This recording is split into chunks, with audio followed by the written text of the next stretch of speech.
সবাইকে আসসালামু আলাইকুম। আজকে প্যাকেট মসলা দিয়ে খুব সহজেই অনেক মজার চিকেন রান্না করে দেখাবো। আশা করি আমার আজকের রেসিপি আপনাদের ভালো লাগবে।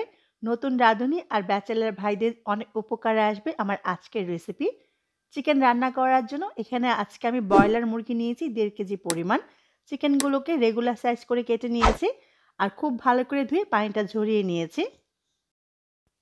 রান্না করার জন্য আজকে আমি এরকম একটা প্যাকেট মসলা ব্যবহার করব। এখানে কিন্তু কিভাবে রান্না করতে হবে সেই প্রণালীটা দেয়া আছে। তবে প্যাকেটে ১ কেজি মুরগির অনুপাতে প্রণালীগুলো দেয়া আছে। আজকে আমি ১.৫ কেজি রান্না করব সেই অনুপাতেই মসলাটা ব্যবহার করব। প্যাকেটের মাঝে এরকম একটা প্যাকেট মসলা থাকবে। এটা কিন্তু ১০০ গ্রাম আর ১০০ গ্রামের সম্পূর্ণ মসলা আমাদের লাগবে না। প্রতি ১ কেজি মুরগির জন্য ২০ গ্রাম মসলা লাগবে। ৭ চা চামচ মসলায় হচ্ছে ২০ গ্রাম। আজকে আমি ১.৫ কেজি মুরগি রান্না করব সেজন্য এখানে একটু বেশি মসলা লাগবে।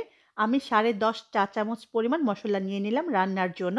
আর বাকি মসলাটা রেখে দিব পরবর্তী রান্নায় ব্যবহার করা যাবে।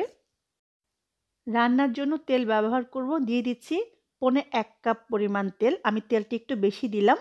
এবার দিয়ে দিব পেঁয়াজ। পেঁয়াজ প্রতি ১ কেজি মুরগির জন্য ১ কাপ পেঁয়াজ। আমি ১.৫ কাপ পেঁয়াজ দিলাম ১.৫ কেজি মুরগির জন্য।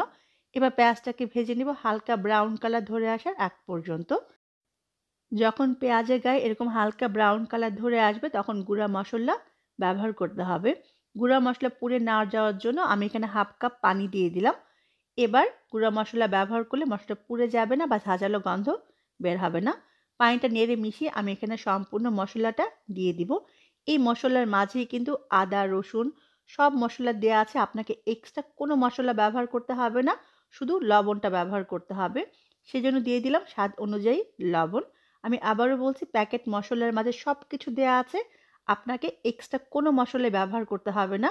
সেজন্য এই রান্নাটা কিন্তু খুব সহজ আর খেতেও কিন্তু অসম্ভব মজা হয়। মসলাটা খুব ভালো করে কষিয়ে নিব। যে পানিটুকু দিয়েছিলাম এই পানিটুকু শুকিয়ে যখন এরকম তেলটা ভেসে আসবে এর আগ পর্যন্ত কষিয়ে নিতে হবে। যত ভালো করে মসলাটা কষাবেন টেস্ট তত ভালো আসবে চিকেনের। আমি রেস্টুরেন্টের স্বাদ পাওয়ার জন্য তেলের পরিমাণটা একটু বেশি দিয়েছিলাম। আপনি যদি চান তেলের পরিমাণটা আরেকটু কমিয়ে দিতে পারেন। এবার এর মাঝে আমি পরিষ্কার করে রাখা মুরগিগুলো দিয়ে দিব। মুরগিগুলো দেওয়ার পরে খুব ভালো করে নেড়ে মিশিয়ে দিব। মিডিয়াম আঁচে মুরগিটাকে কষিয়ে নিতে হবে। কষানোর জন্য এক্সট্রা কোনো পানি ব্যবহার করতে হবে না। চিকেন থেকে অনেকখানি পানি বের হবে। সেই পানিটুকু শুকিয়ে যাওয়া পর্যন্তই আমি কষিয়ে নিব। আমি প্রায় ২০ থেকে ২৫ মিনিটের মতো কষিয়ে নিয়েছি। খেয়াল করে দেখুন পানিটুকু শুকিয়ে তেলটা ভেসে উঠেছে। আর চিকেনটা যত ভালো করে কষাবেন মুরগির টেস্ট কিন্তু ততই ভালো আসবে। এবার আমি পানি ব্যবহার করব। আজকে আমি মুরগির তরকারিতে বেশি ঝোল রাখবো না। সেজন্য আমি ১.৫ কাপ পানি দিলাম। এই ১.৫ কাপ পানিতেই মুরগিটা খুব ভালো করে সেদ্ধ হয়ে যাবে আর ঝোলটাও মাখা, মাখা হয়ে আসবে। তবে আপনি ঝোল যদি বেশি খেতে চান সেক্ষেত্রে পানির পরিমাণ আরেকটু বাড়িয়ে দিবেন। তবে এই রান্নায় ঝোল কম থাকলেই খেতে ভালো লাগবে। আমি ঢেকে রান্না করে নিলাম প্রায় ২০ মিনিটের মতো। চিকেনটা আমার রান্না হয়ে গেছে। যদি আপনার মনে হয় চিকেনটা সেদ্ধ হয়নি তাহলে আরও ১০ মিনিট রান্না করে নিবেন। এই পর্যায়ে আমি দিয়ে দিব কাঁচামরিচ ফ্লেভারের জন্য। এটা একেবারেই অপশনাল। আমি ৪-৫ টা কাঁচামরিচ দিলাম। আবারও খুব ভালো করে নেড়ে মিশিয়ে নিব। আর এই মসলাটা কিন্তু একটু ঝাল হয় তাই কাঁচামরিচটা বুঝেই ব্যবহার করবেন। আবার আমি ঢেকে দিব ১০ মিনিটের জন্য চুলা আঁচটা একেবারে কমিয়ে। ফিরে এলাম ১০ মিনিট পরে। আমার রান্নাটা মাশাআল্লাহ একেবারে পারফেক্টভাবে হয়ে গেছে। নামানোর আগে অবশ্যই লবণটা চেক করে নিবেন। এখন যে ঝোলটুকু আছে এই ঝোলটুকু নামানোর পরে আরও অনেকখানি মাখা, মাখা হয়ে আসবে। এই চিকেনটার ঝোল একটু মাখা, মাখা হলেই খেতে ভালো লাগে। অনেক বেশি ঝোল হলে কিন্তু খেতে ভালো লাগবে না। রুটি, পরোটা, সাদা ভাত অথবা পোলাওয়ের সাথেও কিন্তু খেতে অসম্ভব মজার হয়।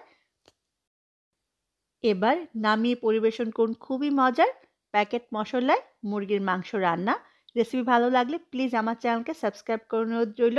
অবশ্যই বাসায় রান্না করবেন আর আমার কমেন্ট বক্সে জানাবেন কেমন হলো। সবাই অনেক ভালো থাকবেন। আজকের জন্য আল্লাহ হাফেজ।